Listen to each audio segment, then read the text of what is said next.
Price lord. ಎಲ್ಲರಿಗೂ ಯೇಸುವಿನ ನಾಮದಲ್ಲಿ ವಂದನೆಯನ್ನು ತಿಳಿಸುವನಾಗಿದೆ. ನಾವು ಸ್ವಲ್ಪ ಹೊತ್ತು ದೇವರ ವಾಕ್ಯ ಧ್ಯಾನಿಸುವ. ಕೀರ್ತನೆಗಳು 19 ಅದರ 80ನೇ ವಾಕ್ಯ ರೀತಿ ಹೇಳುತ್ತದೆ, ನನ್ನ ಮನಸ್ಸು ನಿನ್ನ ನಿಬಂಧನೆಗಳಲ್ಲಿ ಆಸಕ್ತವಾಗಲಿ, ಆಗ ನನ್ನ ಆಸೆ ಭಂಗಕ್ಕೆ ಕಾರಣವಾಗುವುದಿಲ್ಲ. ಸೊ ಅನೇಕ ಸಾರಿ ಈ ಲೋಕದಲ್ಲಿ ನಾವು ಅನೇಕ ಸಂಗತಿಗಳಲ್ಲಿ ಆಸಕ್ತಿ ಉಳ್ಳವರಾಗಿರ್ತೇವೆ. ಅನೇಕ ಸಾರಿ ಈ ಲೋಕದ ಆಸೆಗಳಲ್ಲಿ ಆಸಕ್ತಿ ಉಳ್ಳವರಾಗಿರ್ತಾರೆ, ಅಥವಾ ಈ ಲೋಕದ ಜೀವನದಲ್ಲಿ ಆಸಕ್ತಿ ಉಳ್ಳವರಾಗಿರ್ತಾರೆ. ಆದರೆ ಭಕ್ತನು ಬಹಳ ಪ್ರಾಮುಖ್ಯವಾಗಿ ಹೇಳ್ತಾನೆಂದರೆ, ನನ್ನ ಮನಸ್ಸು ನಿನ್ನ ನಿಬಂಧನೆಗಳಲ್ಲಿ ಆಸಕ್ತವಾಗಲಿ.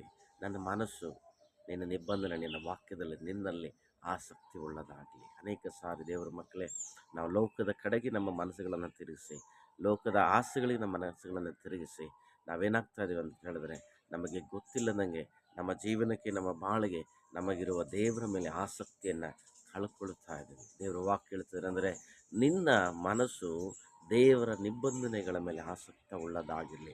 ಆಗ ನೀನೇನಾಗ್ತಂದರೆ, ನೀನು ಆಸೆ ಭಂಗ ಪಡುವುದಿಲ್ಲ. ನಿನ್ನ ಜೀವನದಲ್ಲಿ ಅವಮಾನ, ಅಪಮಾನ, ನಿಂದೆಗಳು ಬರುವುದಕ್ಕೆ ಸಾಧ್ಯವಿಲ್ಲ.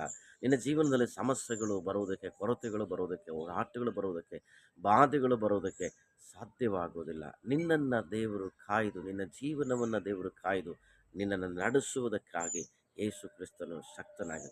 ದೇವರ ಮೇಲೆ ಆಸಕ್ತಿ ಉಳ್ಳವನಾಗಿರು. ನಿನ್ನ ಮನಸ್ಸು ದೇವರ ಕಡೆಗೆ ತಿರುಗಲಿ, ನಿನ್ನ ಹೃದಯ ದೇವರ ಕಡೆಗೆ ತಿರುಗಲಿ, ನಿನ್ನ ಮನಸ್ಸು ದೇವರ ಕಡೆಗೆ ತಿರುಗಲಿ. ನಿನ್ನನ್ನು ದೇವರು ಆಶಾಭಂಗಕ್ಕೆ ಬಿಡುವುದೇ ಇಲ್ಲ. ಆಮೇನ್. God bless you.